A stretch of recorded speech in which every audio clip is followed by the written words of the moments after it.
Il y a des prières qui ne montent que dans la douleur, et des hommes qui ne se souviennent d'Allah que quand tout le reste les a quittés. Mais le plus terrible, ce n'est pas l'homme qui souffre, c'est celui qui a été exaucé et qui oublie celui qui l'a sauvé. Allah le Tout-Puissant dit dans le Coran: وَإِذَا مَسَّ الْإِنسَانَ ضُرٌّ دَعَا رَبَّهُ مُنِيبًا إِلَيْهِ ثُمَّ إِذَا خَوَّلَهُ نِعْمَةً مِنْهُ نَسِيَ مَا كَانَ يَدْعُو إِلَيْهِ مِنْ قَبْلُ وَجَعَلَ لِلَّهِ أَنْدَادًا لِيُضِلَّ عَنْ سَبِيلِهِ قُلْ تَمَتَّعْ بِكُفْرِكَ قَلِيلًا إِنَّكَ مِنْ أَصْحَابِ النَّارِ.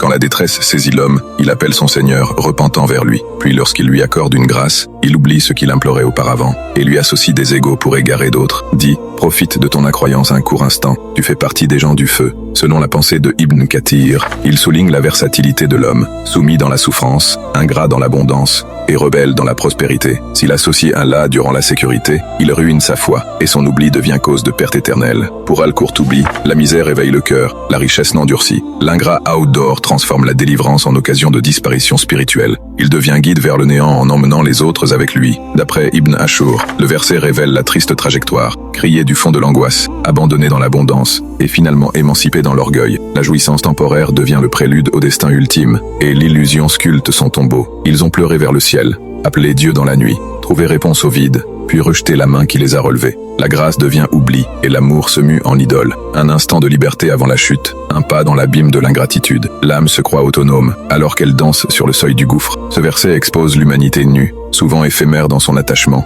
facile à baisser les genoux dans le mal, rapide à tourner les talons dans l'aisance. Il révèle l'ingratitude la plus cruelle, celle de l'âme qui guérit empoigne la blessure et lève un autel à son ego. Si Allah t'a arraché du néant, ne lui fais pas boire l'oubli. Si tu as cité son nom dans l'obscurité, ne cède pas à l'illusion en plein jour. C'est un avertissement à ne jamais transformer ta délivrance en pierre d'achoppement pour ta foi. Qu'Allah accorde à ton cœur la douceur de sa proximité et la passion de son souvenir. Tape Amin en commentaire.